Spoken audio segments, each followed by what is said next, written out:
Access your free language gifts right now before they expire. Here's what you're getting this month. First, the Making Mistakes Conversation Cheat Sheet.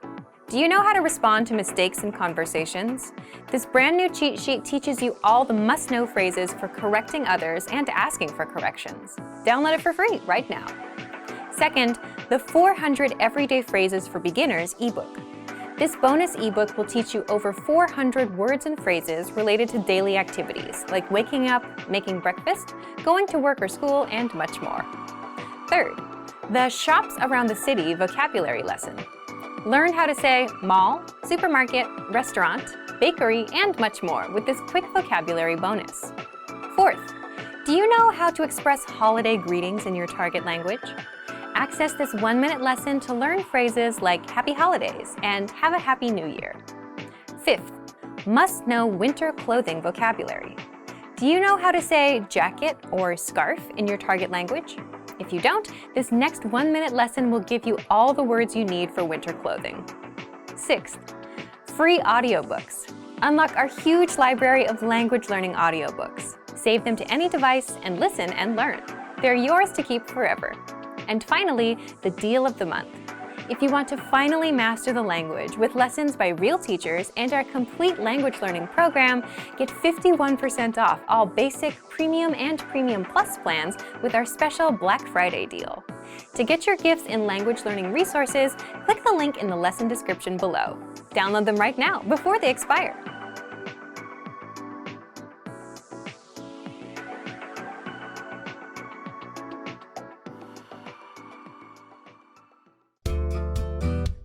Welcome to Can Do Japanese by JapanesePod101.com. 皆さんこんにちは、加納かなです。Hi everyone, I'm Kana Kano. In this lesson, you learn how to talk about your family from a parent's perspective. This is Karen Lee, and she's studying with her Japanese teacher, Tomoko Tanaka. The teacher notices a picture on Karen's computer and asks, "Is this your family?" リーさんの家族ですか? Listen to the conversation and focus on the response. リーさんの家族ですか? はい、夫と息子と娘と私です。Once more with the English translation. リーさんの家族ですか? Is this your family? はい、夫と息子と娘と私です。Yes, this is my husband, son, daughter, and me.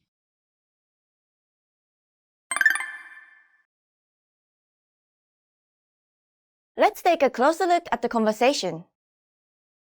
Do you remember how the teacher asks, "Is this your family?"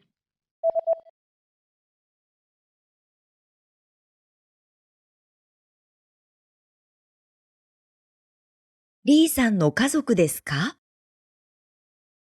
First is リーさん、 Miss Lee.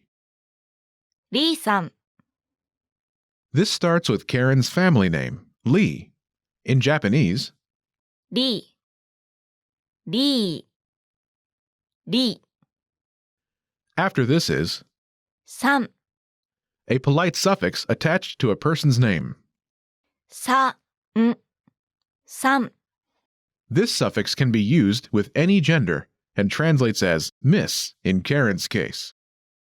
Together it's リーさん、 Miss Lee.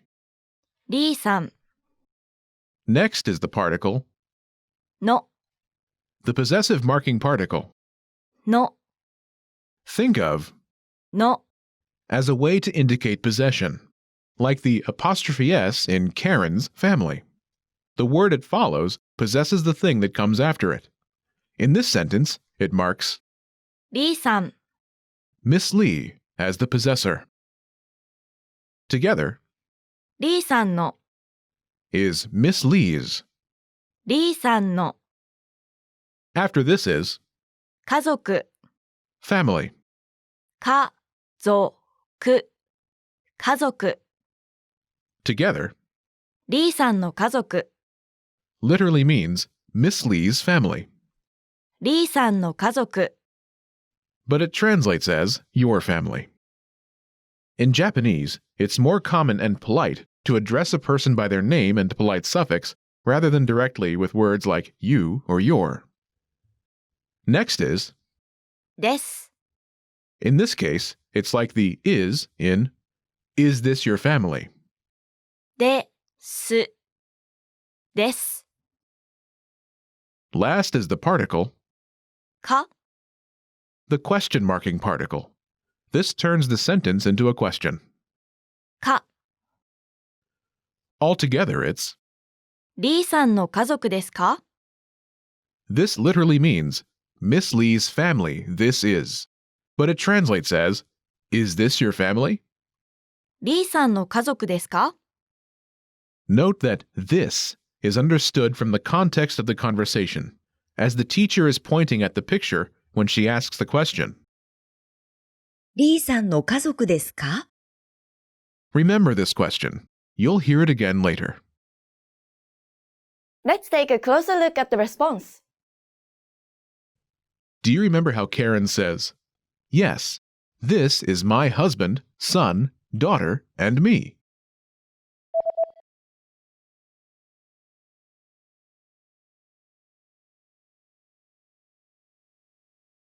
はい、夫と息子と娘と私です。There are two parts to the response. The first part is はい。 meaning yes. はい。はい。 It answers the teacher's yes or no question. Is this your family? リーさんの家族ですか In the second part, Karen lists the different members of her family while pointing at each family member. 夫と息子と娘と私です。 This is my husband, son, daughter, and me. 夫と息子と娘と私です。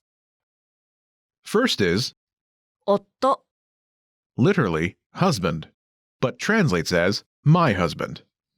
夫、夫、 Note, the my is understood from context.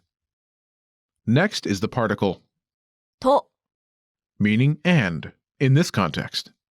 と、息子、 Son, む、す、こ、息子、 after this, と、 and, と、娘、 daughter, む、す、め、娘、 again, と、 and, と、私、 translates as me in this context.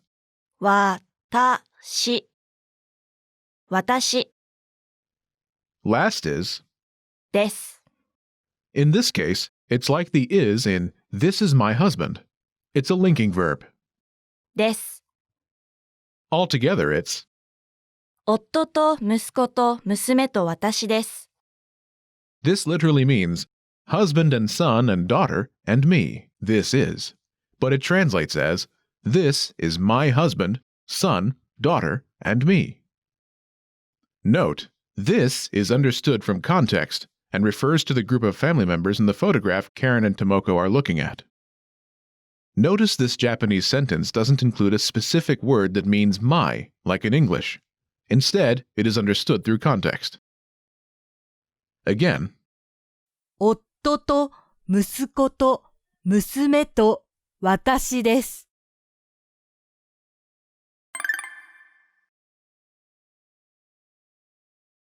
the pattern is My family member word と My family member word と My family member word と私です。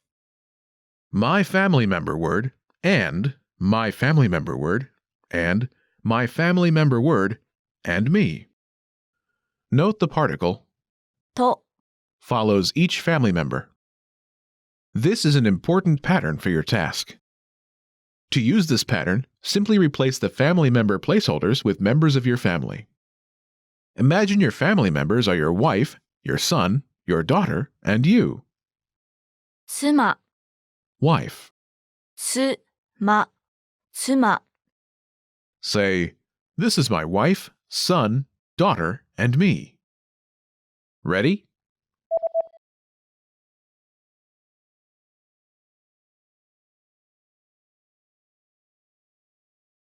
妻と息子と娘と私です。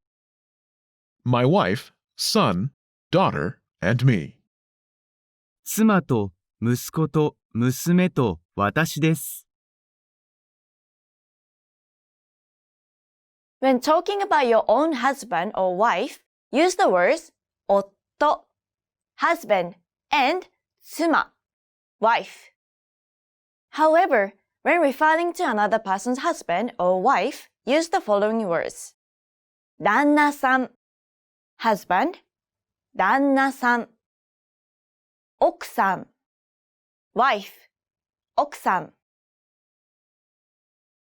In addition, when referring to someone else's son or daughter, 息子さん son 息子さん娘さん daughter 娘さん Note the suffix "san" attached to each word. You should be aware of these terms referring to other people's family members, but you won't need them for this lesson.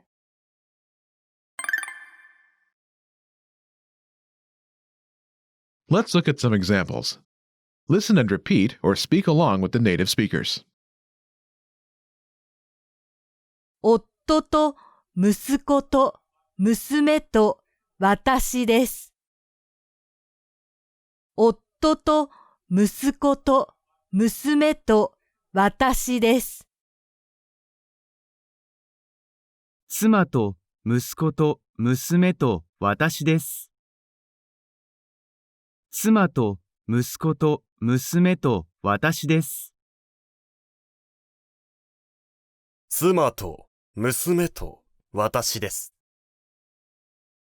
妻と娘と私です。夫と息子と私です。夫と息子と私です。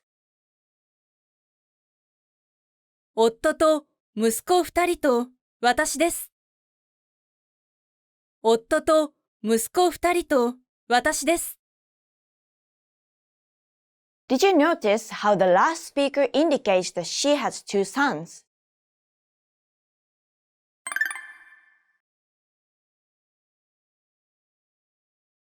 夫と息子2人と私です。This is my husband, 2 sons, and me. 息子2人 2 sons.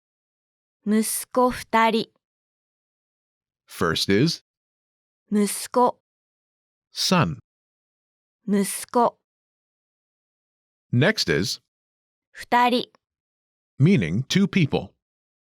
ふたり2人 Together 息子2人 literally means son, 2 people, but it translates as 2 sons. 息子2人 Note, the Japanese word for son 息子 doesn't change, as most Japanese nouns do not have plural forms. Instead, when talking about the number of something, the noun 息子 is followed by a number and counter. In this case, 2人 to say 2 daughters, 娘2人 2 daughters. 娘2人 You should be aware of this pattern, but you will not need it for this lesson.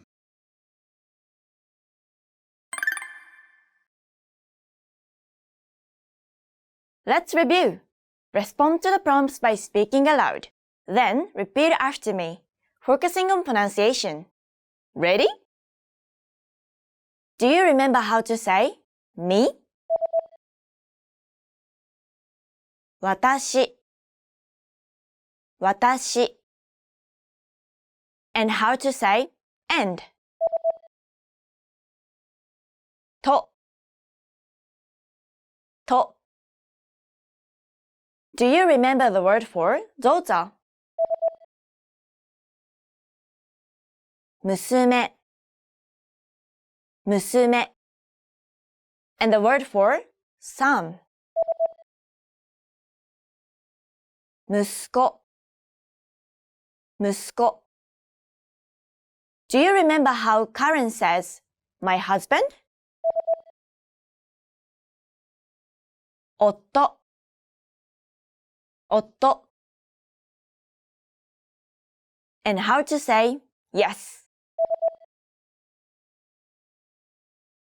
はい、はい。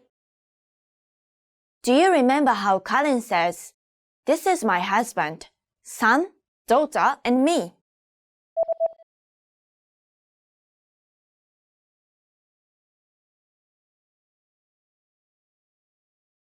夫と息子と娘と私です。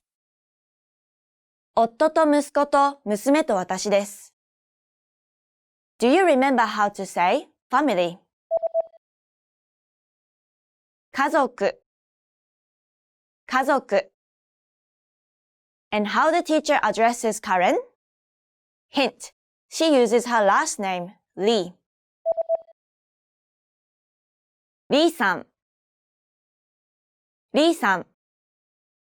Do you remember how the teacher says, Miss Lee's family? リーさんの家族、リーさんの家族。Do you remember how the teacher asks, is this your family?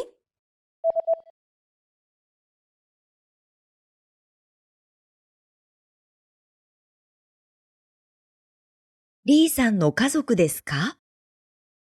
リーさんの家族ですか？ Do you remember the word for wife? 妻、妻。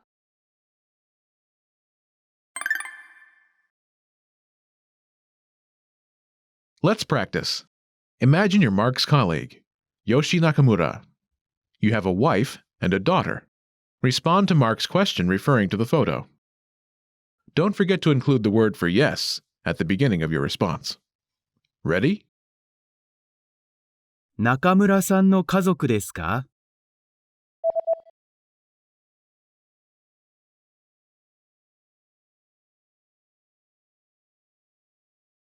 はい、妻と娘と私です。Listen again and repeat. はい、妻と娘と私です。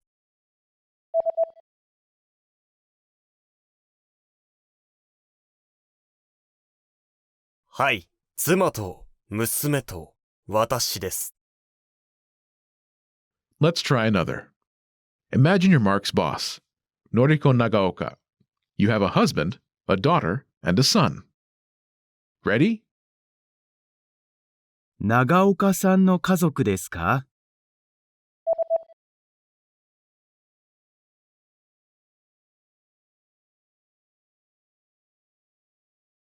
はい。夫と娘と息子と私です。Listen again and repeat. はい。夫と娘と息子と私です。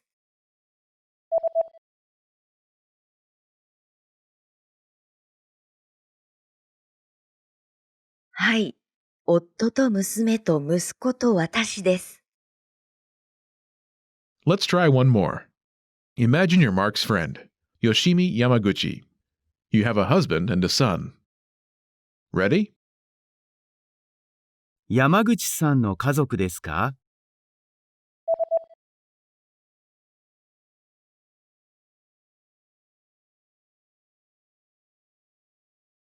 はい、夫と息子と私です。Listen again and repeat. はい、夫と息子と私です。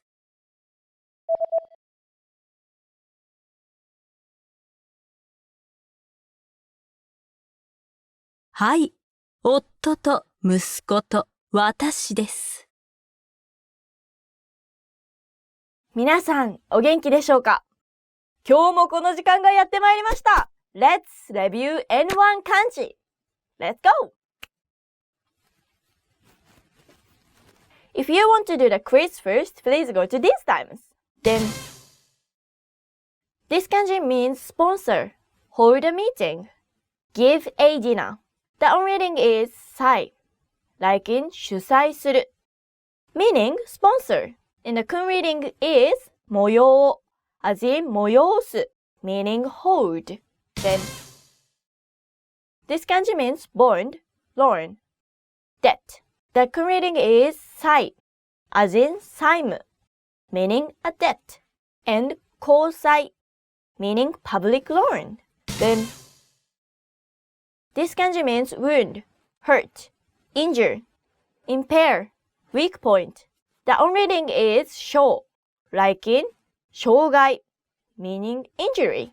And the kun reading is 傷, 痛, as in 痛める, means to damage. Boom. This kanji means me, I, especially for male. The on reading is 僕, like in 僕ら, meaning we, and in 僕, which means I. 僕。僕たち。僕の名前は光一です。Boom. This kanji means colleague, official, companion. The on reading is 領, like in 領友, meaning colleague.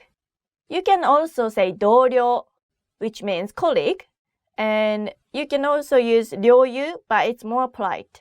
Quiz time! Say the reading of the following kanji. 同僚、痛める、催す、僕ら、債務。Now say the meaning of the following words. 主催する、sponsor、交際、public loan、領有、colleague、障害、injury、僕、I。今日は以上です。Hi everyone! Welcome to Kanji time! Let's review N5 kanjis today. Let's go! If you want to do the quiz first, please go to these times. Ban. This kanji means small. On reading for this kanji is 小, as in 大小, meaning large and small. 大小, 大小. And kun readings for these kanjis are ち、こ、お, as in 小さい, meaning small. 小さい、小さい. Then, this kanji means a little, a few. On reading for this kanji is 少, like in 少年, meaning a boy. エキセントリック、エキセントリック、エキセントリック少年ボーイ。Kun reading for this kanji is すこ or すく、like in 少ない、meaning a little, a few, 少ない。Then, this kanji means above, upper. On reading for this kanji is 上 or 上, as in 上手, meaning skillful. 上手、上手、下手。Kun readings for this kanji are 上、上、あ、のぼ、as in 年上、meaning older. 年上、年下、older, younger. Jun. This kanji means to eat, meal. On reading for this kanji is 食, like in 食事, meaning meal. Kun reading is た、く, like in 食べる, meaning to eat, 食べる。料理を食べる。Then, This kanji means new. New. キラキラキラ。On reading for this kanji is 新 as in 新人 meaning newcomer. Opposite for this word is ベテラン。Kun readings for this kanji are あたら、あら、に like in 新しい meaning new. New camera. Opposite of 新しい is 古い。Quiz time. Say the reading of the following kanji. 新人大小上手食べる少ない。 Now say the meaning of the following words. 少年 boy 食事 meal 小さい small 新しい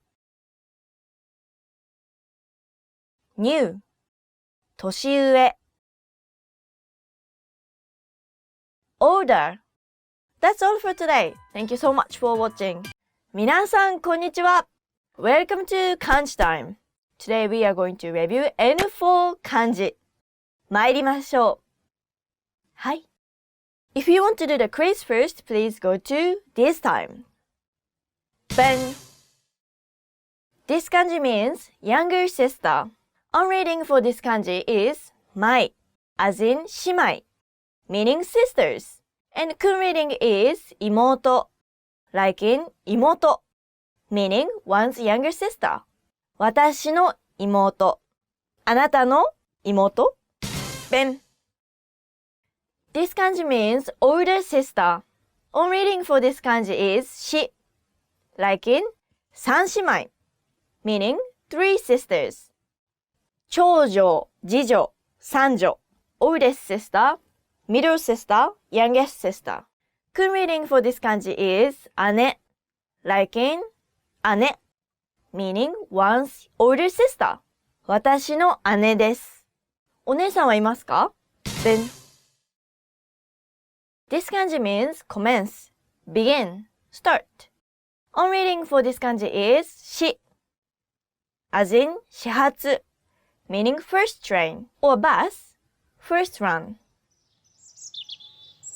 まだ電車来ないのかな Kun reading for this one is はじ like in 始める meaning to start, to begin. さあ、踊りを始めましょうイエーイせっせっせっイエイイエイ Ben. This kanji means character, letter, word. On reading for this one is じ like in Yes, kanji meaning kanji. And also 文字 meaning character, letter, alphabet. 文字あ、い、う、え、お、え。Ben. This kanji means room, apartment, chamber, greenhouse, cellar. On reading for this kanji is 室 like in 室内 meaning indoor. 室内 indoor.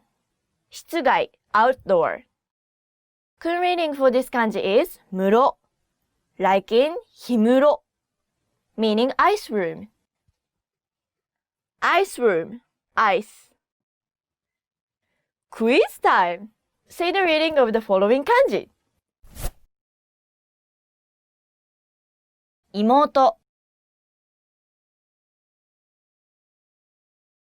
漢字姉室内始める Now say the meaning of the following words. 文字 character letter, alphabet, 氷室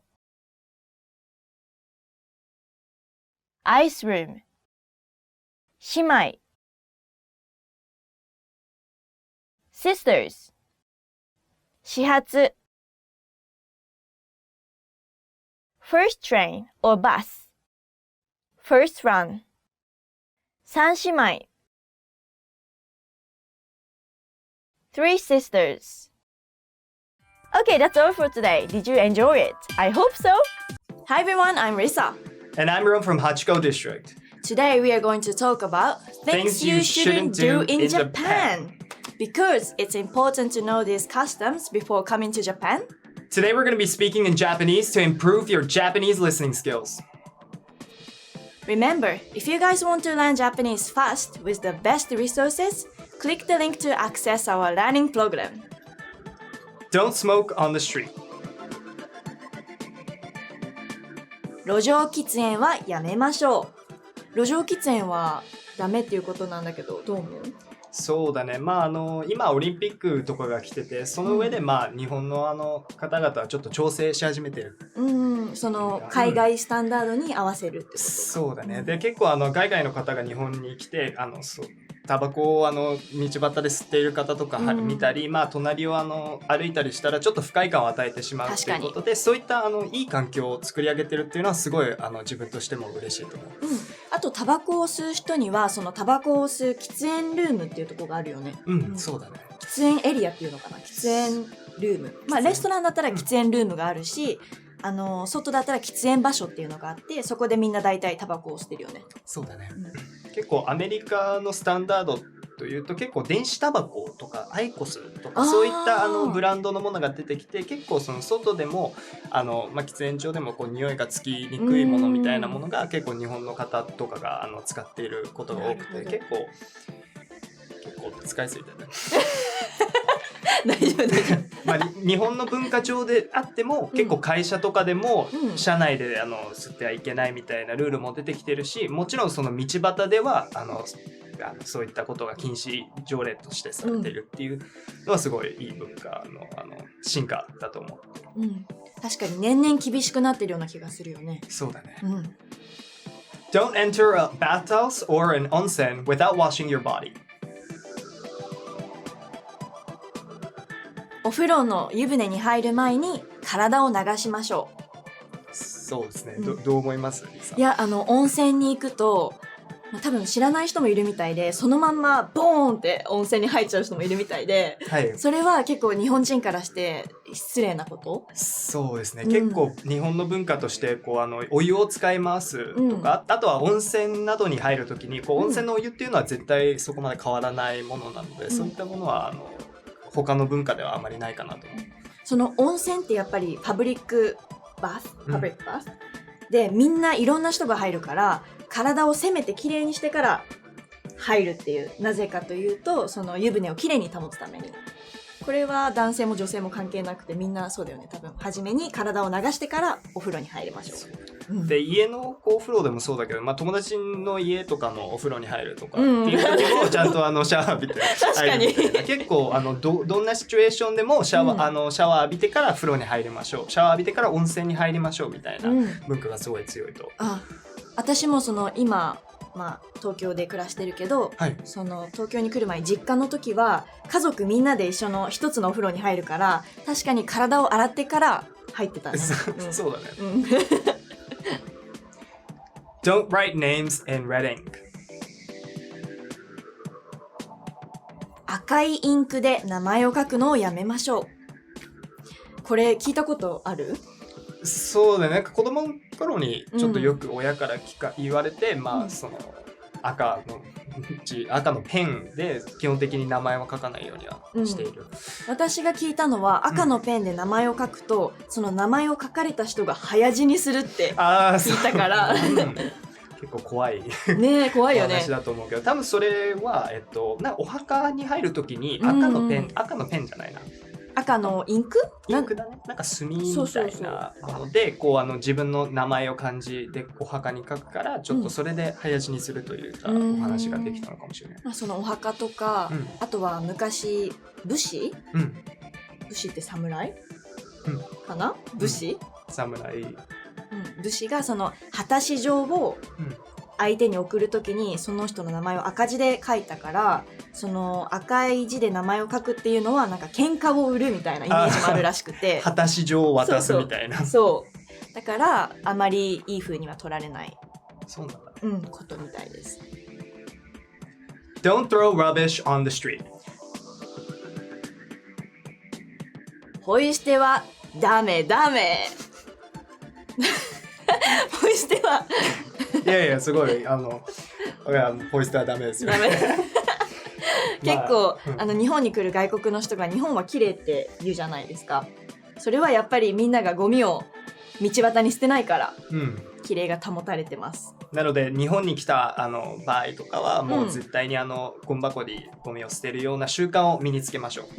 ただ一つ、日本という、東京ゴミ箱があんまりないよね。そうだね。結構もうあるとしたら自動販売機の隣にある缶とかペットボトルのゴミ箱みたいな感じ。しかもその自販機によってはそのペットボトルを捨てるとこしかなくて、そう捨てるとこもなくて、どうすればいいのみたいな。そうだから缶コーヒーとか買ってやっぱりちょっとそこで飲み終わったりしたら、もうあれゴミ箱はみたいなゴミ箱ない、売りつけるだけみたいなそうだね。あるよね。あとは、駅もそのゴミ箱がある駅とない駅とかあって、よく困る、本当に。結構改札の外とかにすぐゴミ箱があるところとないところがあるから、ずっとこうゴミを持ちっぱなしとかっていうのは結構あるし、あとはコンビニとかにもよってはこうゴミ箱はちゃんと外にあるところと、あと店内のちょっと隠れてるところとかにあるところとか、コンビニによって、そうだからなかなか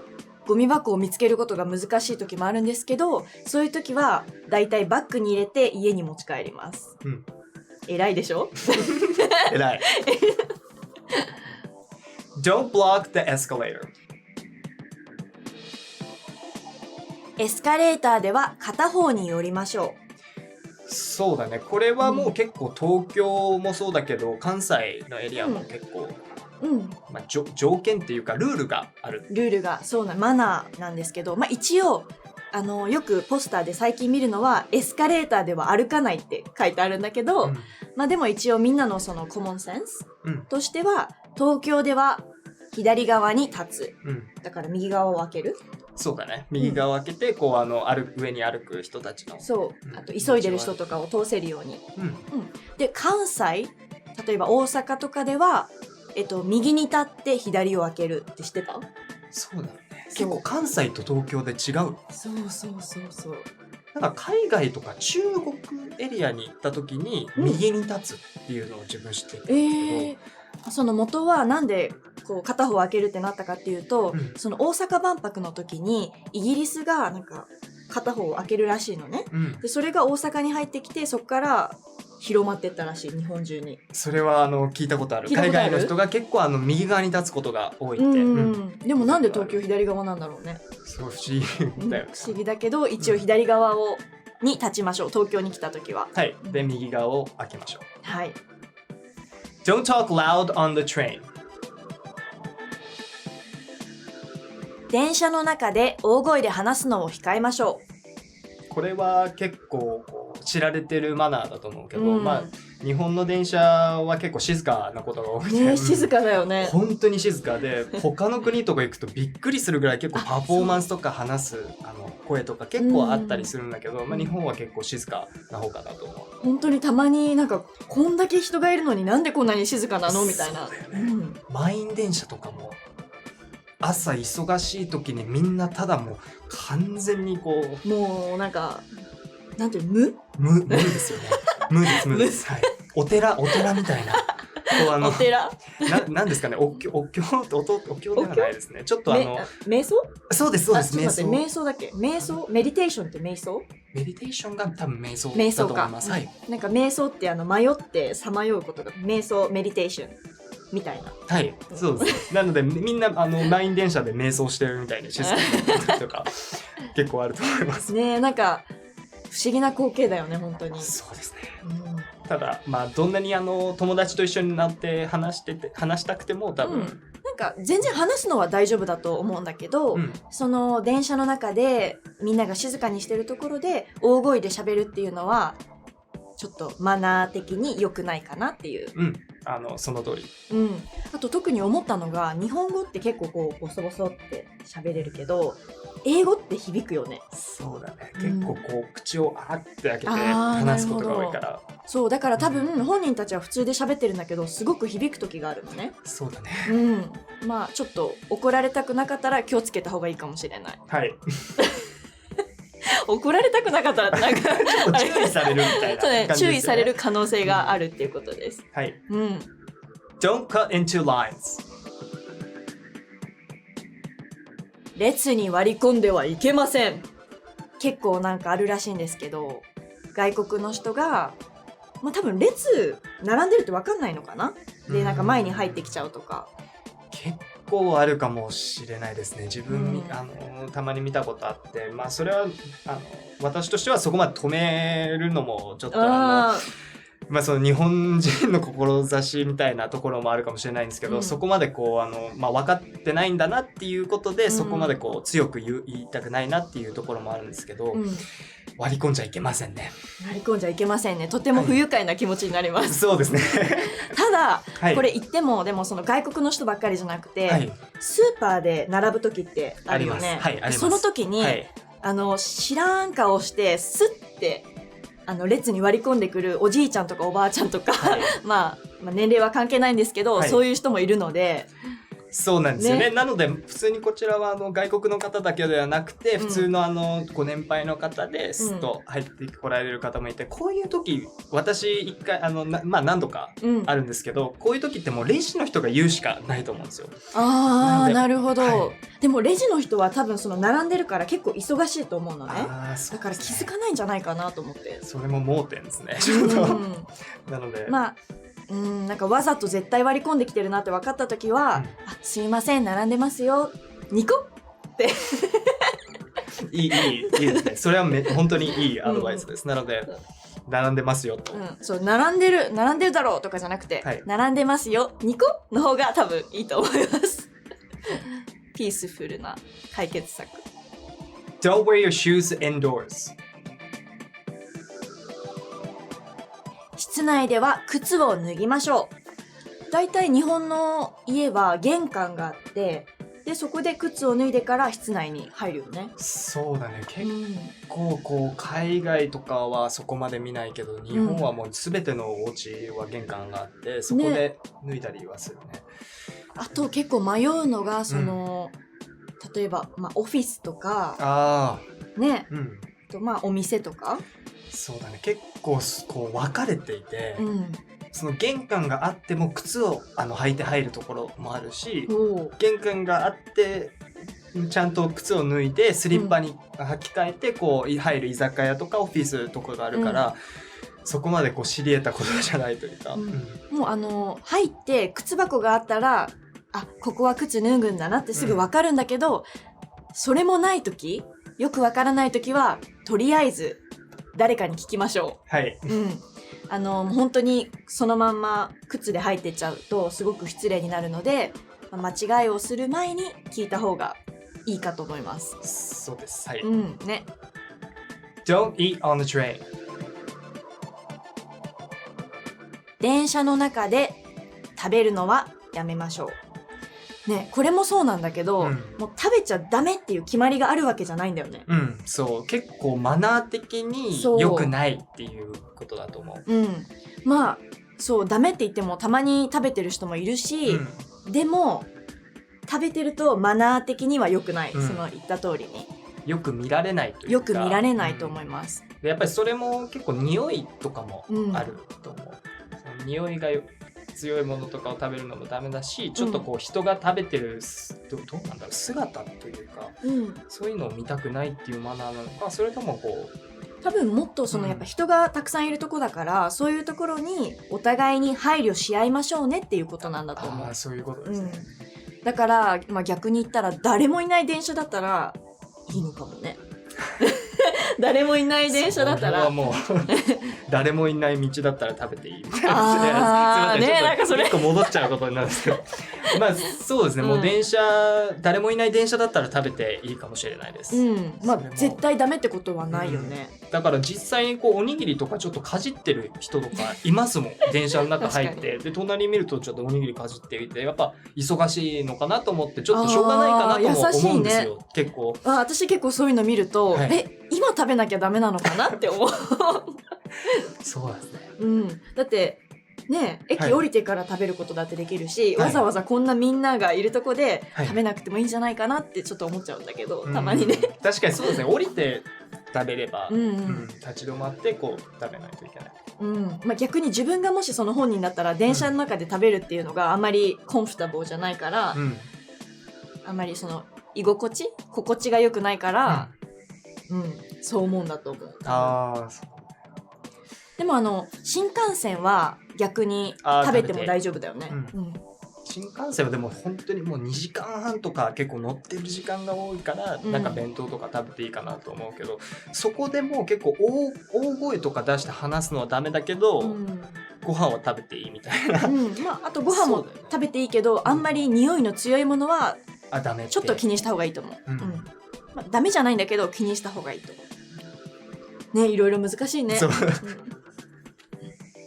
Don't damage the flowers when you're taking pictures. 写真を撮るとき、お花を優しく扱いましょう。これはね、なんかちょっと面白いというか、まあ大事なんだけど、例えば日本は花見が有名です。そうだね。それでその桜の花とみんな写真を撮りたいのはわかるけど、たまにこうね、枝をボキって折ったりとか、あと花をこう散らすためにバサバサってやったりとか、そういうのがあるから、そういうのは遠慮してくださいっていう。結構このマナーはそこまで聞いたことがなかったんですけど、まあ、そう言われてみると結構こう写真とか撮ってる人多いので、まあ、日本に来たらそういった形の、まあ、花を傷つける行為がダメっていうことですよね。そうまあ、花とか自然、自然に対する敬意を持ちましょうっていうことかな。Respect. Respect. これ何？リスペクト？これ何？リスペクト。でもあともう一つよく聞くのが、その外国の人が写真を撮るのに、聞かないで勝手にその人の写真を撮っちゃうっていうことがあるらしくて、それ聞いたことある？それはまあちょっと聞いたことあるかなと思う。なんか普通に道端とか撮るときに結構近くまで行って、その人と、まあ、道みたいな撮影するっていう形で、まあ、日本の人は結構そこまでこう強く言えないというか、不快感を感じてもそこまで言えないかなと思うけど、まあでも何も言われないでこう写真を撮られるのはねいい気がしないと思います。だからもし写真を撮るときは前もって聞きましょう。Don't use your chopsticks in the wrong way. お箸の間違った使い方をしないようにしましょう。これ結構いろいろお箸の使い方にもルールがあって、例えば寄せ箸ってわかる？寄せ箸？お皿があるでしょ、でお皿に箸を入れて、それで自分の方にこう寄せるの。そんなことをする。これも結構ダメ？箸を引っ掛けて持ってくるみたいな。そう箸を引っ掛けてお皿を持ってくるの、手じゃなくて。そうだ。結構これはマナー違反に見えたりもする。これは多分すごくダメだと思います。であと他はまあいろいろこう間違った使い方あると思うけど、自分が知ってるのはこう2つの箸で1つの料理を持ち上げるっていうこれがダメっていうのは、それはダメ。なぜかというと、その日本って仮想文化っていうのかな、なんていうんだろう、人が亡くなった後に、まあ体をそのまま埋めるんじゃなくて仮装して、で骨をこのお箸でね、壺の中に入れるっていう文化があって。そうなんだね。そうでこれをすることによってそのご飯を食べてる時に、まあ、そういう想像をしてしまうっていうことで良くないマナーとされてるの。そうなんだ。結構こうそういうマナーって元がわからないから、そういうの分かると面白いね。確かに、なんか他に知ってる？あとはご飯に箸をあブサって刺すのはダメ。それは分かってる。うん。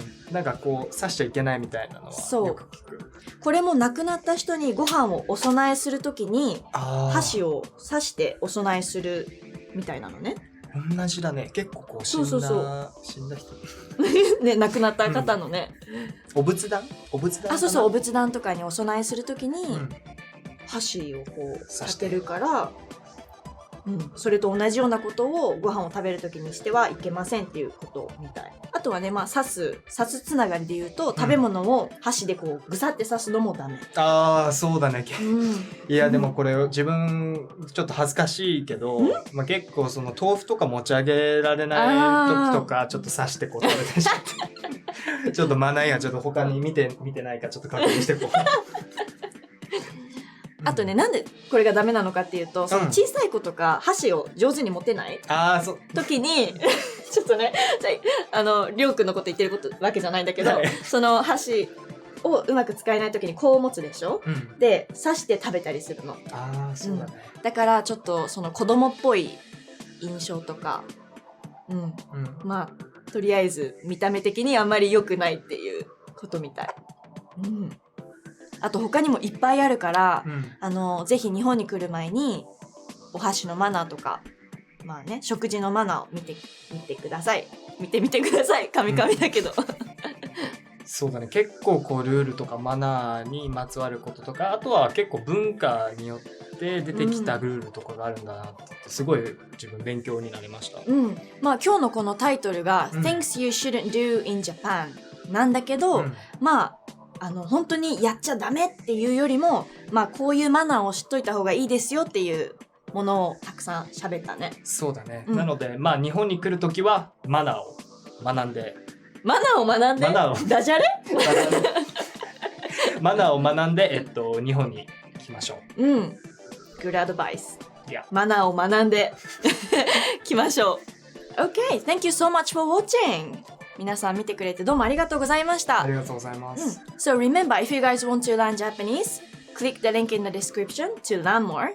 Ryo is from Hachiko District, where they can watch your videos. So you can check us out on Facebook, Instagram, or YouTube, and we launch amazing videos about restaurants in Japan, attractions in Japan, etc., etc. So you can check out the coolest places on our website. So again, thank you so much for watching, and if you guys have any advice for people coming to Japan, please share it in a comment. 待ってます。待ってます。りょう、今日はありがとうございます。Thank you for having me. Thank you. Thank you for watching. Thank you. Let's get started. First, let's look at the basic definition of this verb. The basic definition of the verb 行く is to go. We use this verb when we are talking about moving from one place to another. For example, 来週アメリカに行きます。I'm going to the USA next week. 一緒に海へ行きませんか？ Do you want to go to the beach with me? Okay, let's look at how to conjugate this verb. Formal, non-past formal, 行きます。行きません。Past formal, 行きました。行きませんでした。Volitional formal, 行きましょう。Informal, non-past informal, 行く。行かない。Past informal, 行った。行かなかった。Volitional informal, 行こう。手 form, 行って。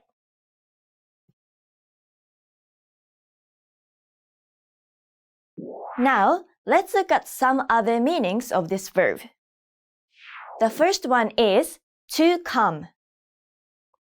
The verb 行く can be used in Japanese much in the same way as come is used in English. In many sentences, when an English speaker would usually use the word come, in Japanese, the word 行く is used. Let's look at some examples. In the following situation, Yukio Yamashita and his friend Ben need to rush to a lecture after a late lunch on campus. Yukio calls out to Ben. ベン君、ベン？うん、今から行くよ。Yeah, I'm coming now. English speakers might feel tempted to directly translate their natural response here and use the verb to come, which is 来る. But this would sound unnatural in Japanese. This sentence literally means from now I go, but it translates as I'm coming now. In the next situation, Shin is inviting his friend Sasha to the pool. 明日プールに行かない? Do you want to come to the pool tomorrow? いいね。一緒に遊びに行こう。Sounds good. I'll come hang out. In the second example, we see the verb used in two ways. In the question, プールに行かない? The verb is used in the negative form to create an invitation. Using 行かない with a question intonation creates a question. Yes, this is the non-past negative form of the verb, and it can be used to mean won't go. But here, because it's part of a question, it takes the meaning won't you come? The response is in volitional informal to show agreement. Here, 行く combines with the verb 遊び, which means to play. But it can be understood as to hang out. This conversation appears as tomorrow. Pooh won't come? Good. Hang out and go. But it translates as, do you want to come to the pool tomorrow? Sounds good. I'll come hang out. Okay, let's look at the next way to use this verb. The next use of 行く is to mean to be gone somewhere or to currently be in a place. It's important to note that this isn't actually a separate meaning for the verb. Rather, when we use the verb in the ている form, it takes this meaning. This is a bit different from how we express state in English, so we want to introduce it here. When we use 行く in this way, we typically see it used in the 行っている or 行っていた forms, in non-past and past forms. You may know that ている is usually used when someone is doing something right now. But with 行く, it shows a result. For example, 東京に行っている appears as I'm going to Tokyo, but it actually means I'm in Tokyo, and it describes the result rather than the action in progress. You can think of it as someone went and now remains. Let's look at some examples. In the following conversation, Ben visits his local coffee shop and asks the barista, an acquaintance, about a mutual friend. 最近彼と会ってる? Have you seen him recently? 彼はアメリカに行っているよ. He's in America. The barista responds with アメリカに行っている to express that the person in question has gone to America and is currently there. This sentence may appear as he is going to America, but it translates as he is in America.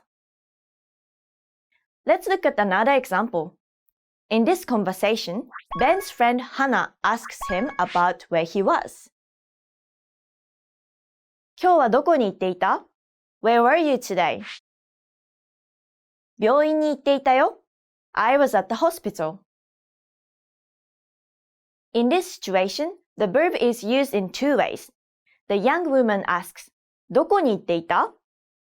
The verb 行く is in the past informal ている form, which tells us this is a past tense question about the previous location. Like with the first example in this section, this ている is not translated as continuing action, rather a state. We therefore understand this question not as where were you going today, but as where were you today?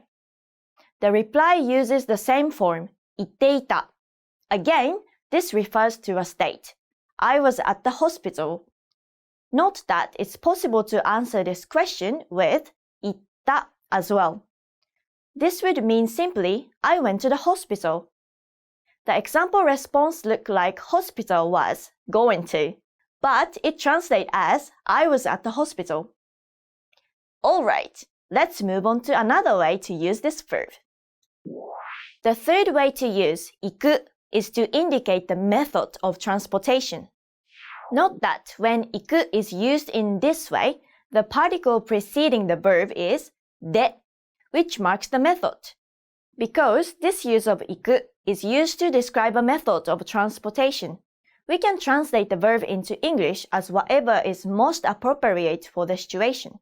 For example, drive, cycle, take, etc. Let's take a look at some examples. In the following conversation, Itsuki asks his son, Shin, about how he plans to travel to the beach. どうやって海に行く? How are you going to get to the beach? 電車で行くよ. We are going to take the train. To make the question, Itsuki uses the non-past informal 行く with upward intonation. Literally, it means how beach go. But in natural English, we translate it as how are you going to get to the beach? The son responds with 電車で行くよ. Again, here in the response, 行く is used in the non-past informal form. It is preceded by 電車で. They can mark a method of doing something. In this case, it follows 電車, train. We could understand this as meaning by train. When we pair this with 行く, the meaning becomes go by train. Yo is added at the end for emphasis. A natural English translation with appropriate verb is we are going to take the train. Let's look at another example. In the following conversation, Sasha expresses surprise in a moment where she believes her classmate Satsuki might have run to school. 学校まで走った? Did you run to school? いや、自転車で行った. No, I rode my bike. Sasha begins by asking her classmate a confirmation question. 学校まで走った? Did you run to school? The classmate responds by clarifying that no, she did not run. She explains the method of transportation used by marking the mode of transport with で. Here, the method is 自転車, so the phrase becomes 自転車で or by bicycle. The sentence ends with 行った in the past form, which tells us that the action is complete. While the literal translation of 行く is go. When we refer to bicycle in English, we use the verb ride. The sentence appears as no, by bicycle I went, but translate as no, I rode my bike. Now, let's look at the variation. うまくいく to go well, to turn out okay. Please note that when this expression is used in writing, it may be expressed only in hiragana, or only the first part, うまく, may be expressed with kanji. This is up to the writer. Let's take a look at some examples. In the following sentence, Noriko shares her opinion about an upcoming work project. このプロジェクトはうまくいかないと思います。I don't think this project is going to go well. Here, the speaker uses the non-past negative form of the expression. うまくいく, うまくいかない. Although this is a work situation where formal language is typically used, this verb ends in the simple non-past form because it precedes the formal. と思います. The subject of this sentence is このプロジェクト. We know this because it's followed by the topic marking particle はうまくいかない to not go well follows immediately after.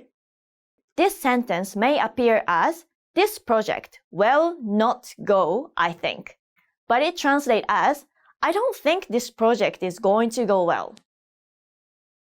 Let's take a look at another example. In this situation, Ichika waves goodbye to her son and his teammates as they leave for a tournament. 大会がうまくいくように願っています. I hope the competition goes well. Here, the grammar pattern ように is used, which connects to the verb it follows and means in order to, or so that. It's commonly used to express hopes and wishes. The sentence ends with the non-past formal 願っています, which can be understood as to hope or to wish. This sentence may appear as competition go well in order to I wish, but it translates as I hope the competition goes well. Great! Now you know 3 different ways to use the verb 行く, the basic conjugated forms of the verb, and an additional expression that uses this verb. Alright, that's all for this time. Hey everyone! Welcome to the Monthly Review, the monthly show on language learning, where you discover new learning strategies, motivational tips, study tools, and resources. By the way, all the lessons and bonuses you're about to see can be downloaded for free on our website. So click the link in the description right now to sign up for your free lifetime account. Okay, today's topic is how to deal with missed language goals and failure. Have you ever failed to reach a goal? If you're planning on learning a language as your 2021 New Year's resolution, or if you just want to know how to get back up and recover from language learning failure, then you'll like this episode. So keep watching. But first, here are this month's new free lessons and resources. First, the Making Mistakes Conversation Cheat Sheet. Do you know how to respond to mistakes in conversations? This brand new cheat sheet will teach you all the must-know phrases for correcting others and asking for corrections. Download it for free right now. Second, the 400 Everyday Phrases for Beginners ebook. This bonus ebook will teach you over 400 words and phrases related to daily activities like waking up, making breakfast, going to work or school, and much more. Third, the Shops Around the City vocab lesson. Learn how to say mall, supermarket, restaurant, bakery, and much more with this quick vocabulary bonus. Fourth, do you know how to express holiday greetings in your target language? Access this 1-minute lesson to learn phrases like Happy Holidays and Have a Happy New Year. Fifth, must-know winter clothing vocab. Do you know how to say jacket or scarf in your target language? If you don't, then this next 1-minute lesson will give you all the words you need for winter clothing. To get your free resources, click the link in the description below right now. They're yours to keep forever. Okay, let's jump into today's topic. How to deal with missed language goals and failure. If you've ever set a goal, you've probably dealt with failure. A lot of people set goals around January, when they set their New Year's resolutions. If you're planning on setting a resolution to learn a new language in 2021, you'll want to pay attention. Now, in this video, when we say failure, we mean you set a goal, but you don't reach it. For example, if the goal was learning 100 words in a month, either you learned some words, meaning you took some steps, or you did nothing at all, meaning you learned 0 words.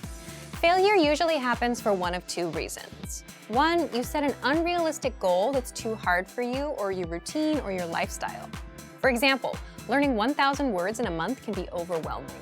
Or 2, it could be for reasons outside of your control.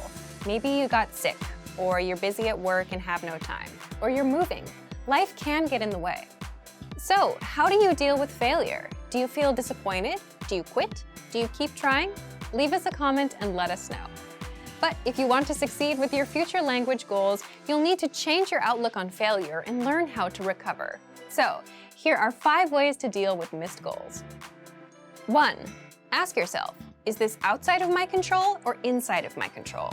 For example, you could be moving, you might have overtime at work, you may get sick, and life might just get in the way.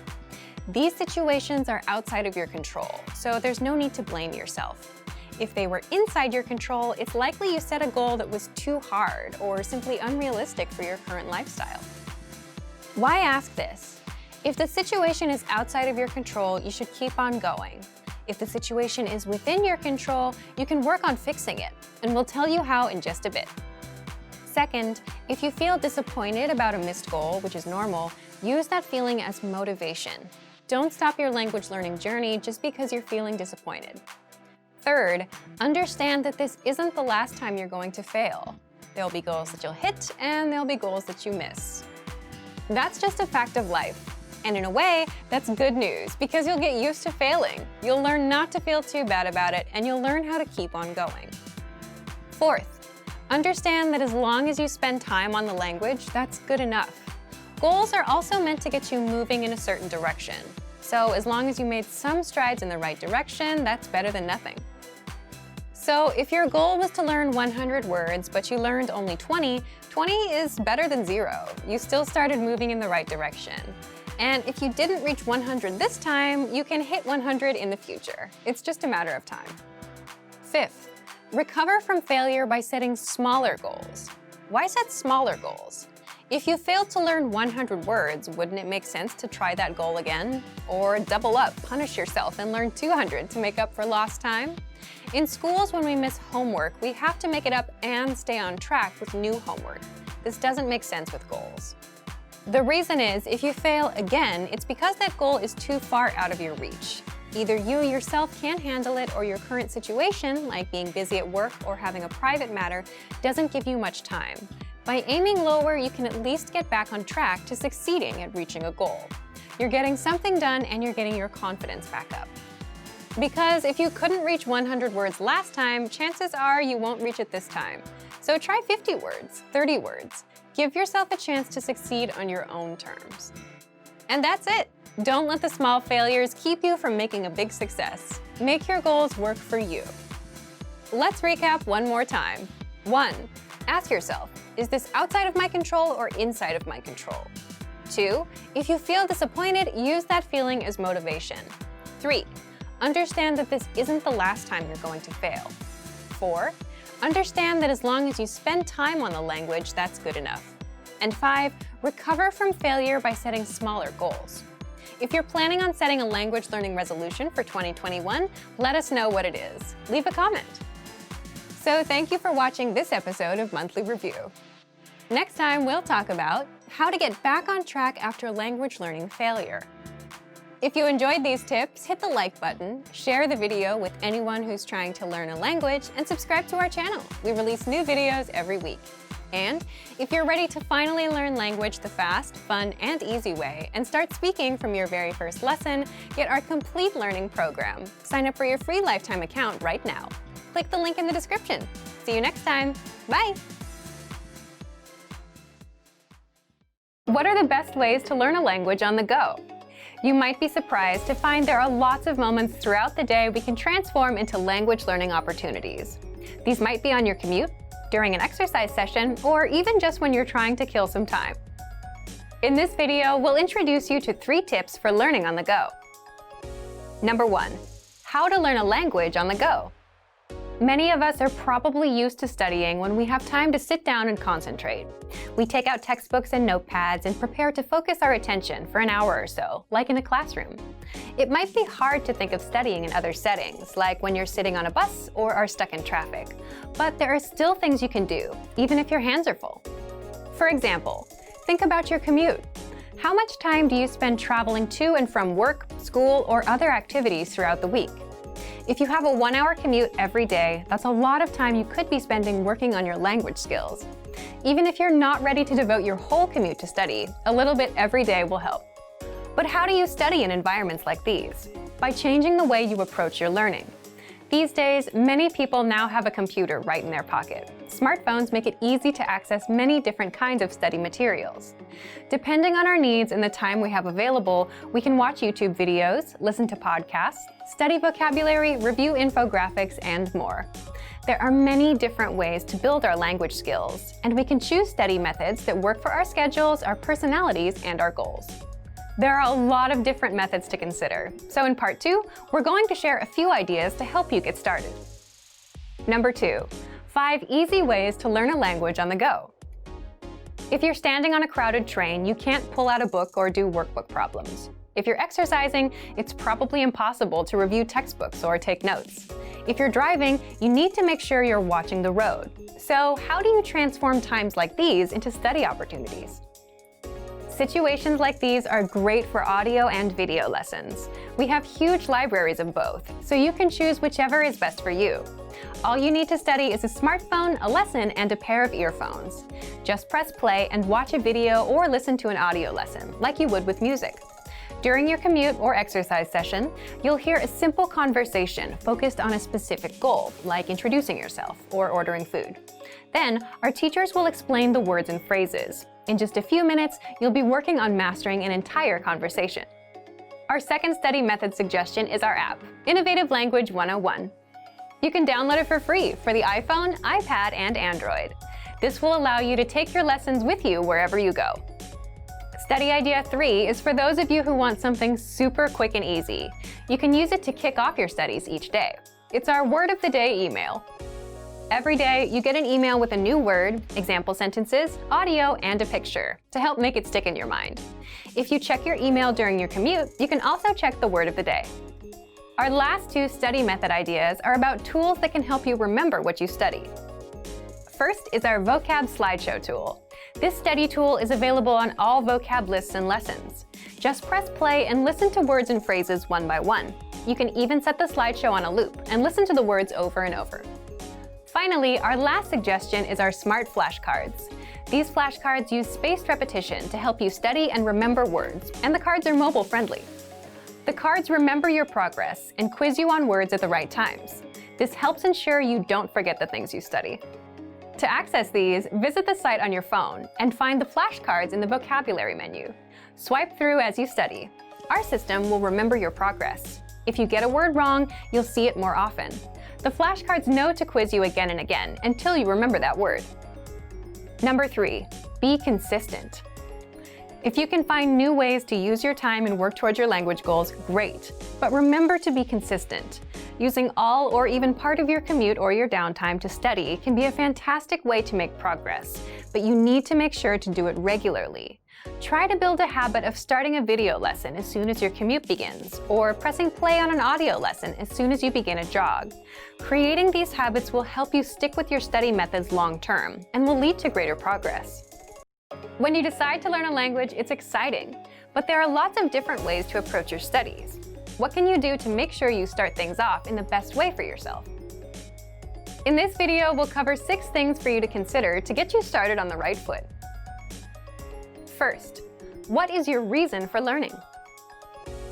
Thinking about your why for studying a language can be so important. If you know why you're doing something, it becomes easier to create goals. There are lots of reasons to learn a language: travel, family, friends, love, and even the experience of living in a new country. Clarifying your reason for learning helps you define your mission and gives you motivation right from the start. Some reasons for learning may be stronger than others. If you live in a country that speaks the language you need to learn, you're probably highly motivated to study because your progress will directly affect your daily life and relationships. If, however, your reason for learning is something like, I want to be able to watch TV shows in that language, your motivation might not be as high as the person in the first example, but that's okay. Everyone has a different, unique reason for wanting to learn a language. Take some time to understand what you want to get out of your studies. This is a helpful first step. Second, set the right goals. Once you've clarified your reason for learning, it's time to set your goals. Don't make goals like, I want to be fluent one day. This type of goal is problematic because there's no deadline for the goal, no clues about how you'll achieve your goal, and no way of knowing when you've reached fluency. Your goals need to be small, measurable, realistic, and have a deadline. Try making monthly goals instead of yearly goals. Saying, I want to be fluent one day isn't helpful. Instead, make a goal like, be able to speak for 1 minute by the end of the month. A goal like this gives you a target, a skill to develop, and a deadline. You have 1 month to practice your speaking skills enough to be able to talk for 1 minute. You can set a timer and track how long you're able to speak. This is also a realistic goal. Learning enough to speak for 1 minute in 1 month is reasonable. You can even think of how you might reward yourself for achieving the goal. Third, reward yourself for achieving your goals. You can determine your rewards when you determine your goals. Rewards are powerful motivators. You should be working consistently towards your goals, but there will undoubtedly be times when the work isn't fun and you need something to push you through. When you come home after a long day of work or school on a rainy day, maybe the last thing you want to do is open a book and start studying. It's so much easier to turn on Netflix or scroll social media. But if you have a reward, you can use it as a motivator. As mentioned before, it's important to remember why you're learning a language and what your goals are. For many people, thinking about the rewards they'll get along the way boosts their motivation. If you give yourself something to look forward to, it can help you get through the times you may not feel like putting in the work. Fourth, match your routine to the study medium. The word routine here refers to your everyday routine. You need to understand your personal schedule and your personality to make a study schedule that's right for you. It may come as a surprise that this is a step where many people fail. They think they can do a lot more than they actually can, get overwhelmed, and quit. In the end, the people who give up after just a few weeks of hard study are only able to do a fraction of what they planned to be able to do. It can be tough to understand your own limitations. We all like to think we're capable of doing anything we put our minds to, at any time, on any day. But the reality is, there will be times when we're tired, bored, or just don't feel like studying. We need to be able to plan for times like these. To do that, we need to understand our own limitations. Try this. Write out your weekly schedule. Where do you have some existing time that you can spend on studies? For example, maybe you have some time on your commute every day, or sometime during a lunch break. If you're super busy, like most people, look for places in your day that naturally make sense, instead of trying to create a whole new block of time to devote to your studies. Maybe it's when you visit a cafe, or when you're on the bus or train. See if there's a place where you can match the medium, the learning method, to your existing routine. For example, on your commute in the morning, you can listen to an audio lesson twice a week, or listen once a week after dinner at home while you do chores. Break out some vocabulary flashcards during lunchtime. Maybe you can even find a weekend class. Which brings us to our fifth point. Fifth, anchor points. These are the connections you make to a language that boost your motivation and keep you attached or anchored to your goal. For example, maybe you have friends or relatives that speak the language. And if you're around them and you're exposed to the language, you're more likely to learn. If you don't know anyone who speaks the language, consider making a monetary investment, like a textbook or a learning program. By paying for something, you make a commitment to yourself to use it. Sixth, assessment. It's good to know where you are in your studies and determine if you're making progress. If you're not moving forward, maybe the methods you're using aren't quite right for you. Or maybe you need to find new ways to add studying into your routine to give you more opportunities to learn. But don't do assessments so often that you don't actually have a chance to learn. For example, if you take a test once and get a score you're not happy with, don't immediately take the test again. Give yourself time to study and develop your skills more. Then you can come back and try again. Assessment is a great way to keep yourself on track, but don't let tests take over your studies. In this video, we talked about 6 things to consider when you start learning a language. Figure out your reason for learning, set good goals, and choose rewards. Have anchor points, and make sure to match your routine with the medium of study. And finally, make sure you have the proper approach to assessment of your progress. What was the last new word or phrase you learned? Do you remember? If you can answer this question, then you're using a very important skill for language learning. It's called active recall. Keep watching to learn more about how powerful it is. In this video, we'll cover the best ways to study and remember. So, what is active recall? Active recall is an important part of learning and actually remembering what you've learned. Essentially, it means forcing yourself to remember what you've learned. For example, let's say you're reading a textbook and you learn a new word like hello. Reading is a passive activity. That word or phrase won't last very long in your memory. But then if you ask yourself later, okay, what was that word again? You're using active recall. It's when you try to remember something without looking at the answer. So, what's special about this? Typically, when we study for tests, we read and reread textbooks, take notes, highlight some key points, and reread some more. But with this style of studying, you're still looking at the answers and simply reviewing them, right? It's essential that you also study by forcing yourself to remember. Doing this helps improve your memory. So, how do we apply this to language learning? What are some tricks that you can use to actually remember what you study? First, try using quick recall. Let's start simple. Tell us in the comments, what was the last word or phrase you learned in your target language? Second, quiz yourself right after studying. After you finish a lesson, ask yourself, what did I learn in this lesson? Go ahead and write down as much as you can remember. You can also ask yourself, what grammar rule did I learn here? Or what was the conversation? And try and recall the dialogue. Do this for every lesson, but don't look at the answers. The point is to recall as much as you can. Third, take notes from memory. Again, don't look at the answers. There's a note feature in each of our lessons to help you do just that. Fourth, take lesson quizzes. You'll find these in each of our lessons. Actually, taking tests or quizzes is a great way to practice active recall since you're forced to remember just the answers. Fifth, use spaced repetition flashcards to master words and phrases. Spaced repetition flashcards quiz you on words, and you have to mark whether you know them or you don't. If you know the word, you'll see it again in a few days. And if you don't know a word, you can flip the card and get the answer, but you'll get quizzed on it again and again until you get it right. Sixth, do assignments. If you're a Premium Plus user, you get weekly assignments from your teacher, and these test you on listening, reading, speaking, and writing. These are all ways to use active recall throughout your language learning to make sure you remember everything you study. Great work! Here's a reward. Speed up your language learning with our PDF lessons. Get all of our best PDF cheat sheets and ebooks for free. Just click the link in the description.